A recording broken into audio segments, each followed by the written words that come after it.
어느새 올해의 마지막 달이 시작됐습니다.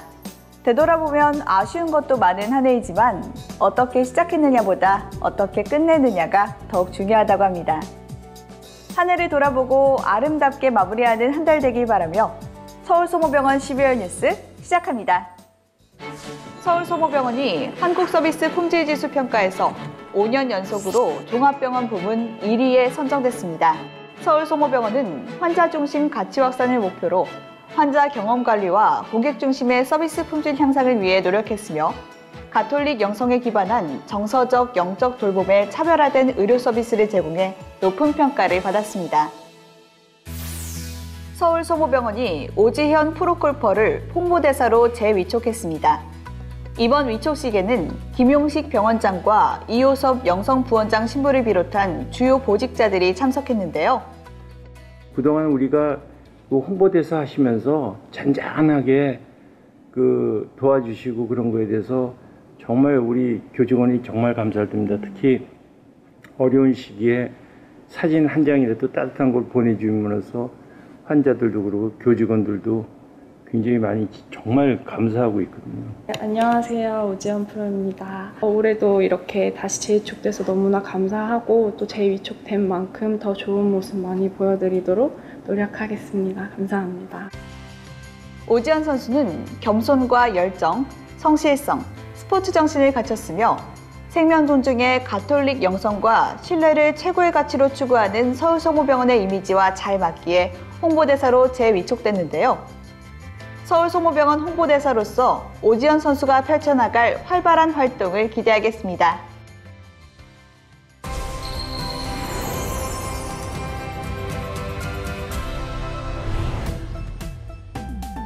우리나라 여성에게 가장 많이 발생하는 유방암. 여성암 1위인 유방암은 대부분 40대 이후에 발견되며 나이가 들수록 발병 빈도도 높은데요.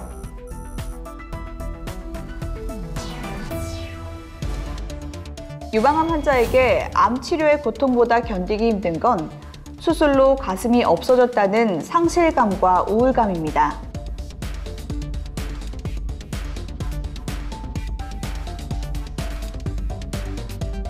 그런데 이런 심리적인 문제뿐만 아니라 절제된 한쪽 가슴으로 인해 몸의 균형이 깨져서 어깨가 한쪽으로 치우치거나 허리 통증이 생길 수도 있는데요.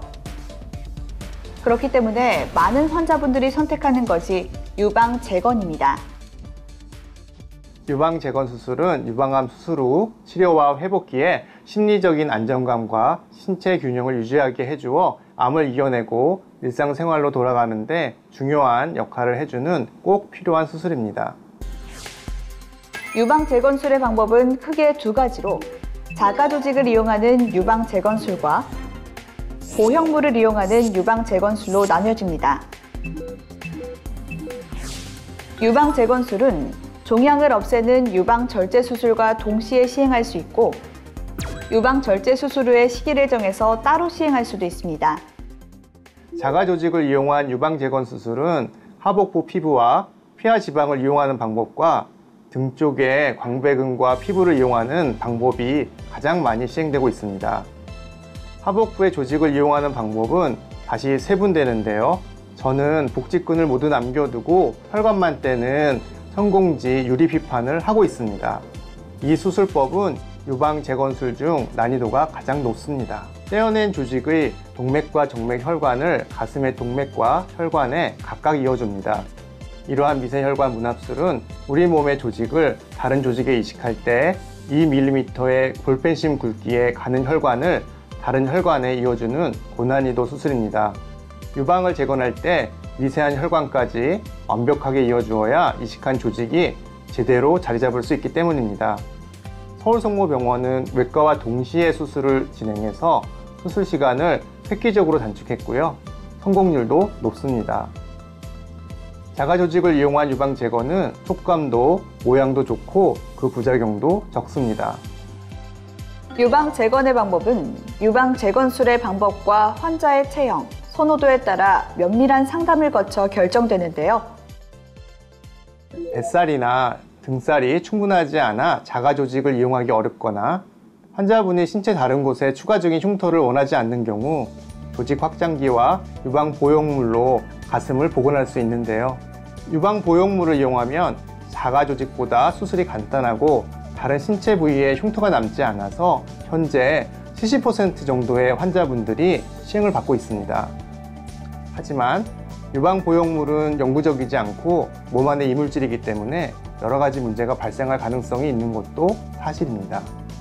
보형물을 이용한 유방 재건을 받으신 경우 평생 한 번 이상의 보형물 교체 수술이 필요할 수도 있습니다. 여성의 자존심을 지켜주는 유방 재건술의 권위자 오드경 교수. 한치의 오차도 허용하지 않는 그의 유방 재건 수술은 수술 후 통증이 적고 회복이 빨라 명성이 높습니다. 유방 재건 수술을 받은 환자분들이 암을 이겨내고 웃음을 되찾는 모습을 보며 보람과 기쁨을 느낍니다. 몸과 마음의 아픔을 함께 치유할 수 있기를 바랍니다. 오직 환자의 건강과 만족을 위해 소통하고 유방 재건과 함께 마음까지 치료하는 명의 오드경 교수.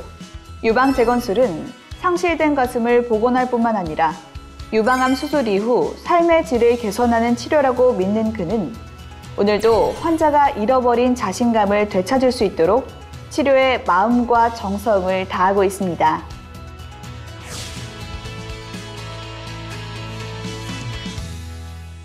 다음은 우리 병원의 다양한 소식을 전하는 서울송모병원 포토뉴스입니다.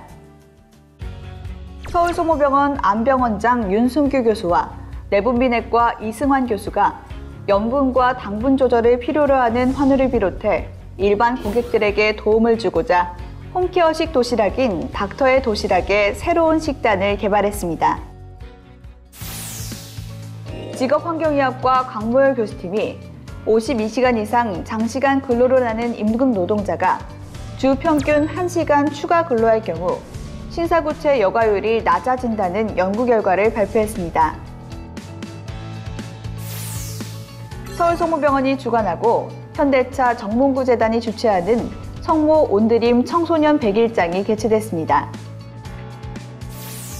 서울송모병원 성모자선회가 천주교 서울대교구 이주사목위원회를 방문해 코로나19와 만성질환 등으로 경제적인 어려움에 빠진 외국인을 위한 후원금을 전달했습니다. 다음은 우리 병원 교직원들의 동정을 전하는 서울송모병원 소식통입니다. 정신건강의학과 이창욱 교수가 대한노인정신의학회 총회에서 이사장으로 선출됐습니다. 혈액병원 이성은 교수가 대한조혈모세포 이식학회 국제학술대회에서 우수 논문상을 수상했으며 혈액병원 민기준 교수가 최우수 구연상을, 혈액병원 이승은, 윤재호, 박실비아 교수가 우수 구연상을 수상했습니다. 약재부 윤정희 조제팀장이 2020년도 한국병원 약사회 추계학술대회에서 식품의약품 안전처장 표창을 수상했으며 약재부 우지윤 임상교육UM이 미래병원 약사상을, 약재부 김혜영 약사가 학술장려상을 수상했습니다. 약재부 안혜림 양무UM이 2020년도 약의 날 기념식에서 식품의약품 안전처장상을 수상했습니다. 다음은 서로를 응원하고 따뜻한 힘을 북돋아주는 서울송모병원 칭찬합시다 시간입니다. 늘 한결같은 따뜻함으로 동료들에게 힘을 북돋아주는 이달의 칭찬 주인공입니다. 모두 축하합니다.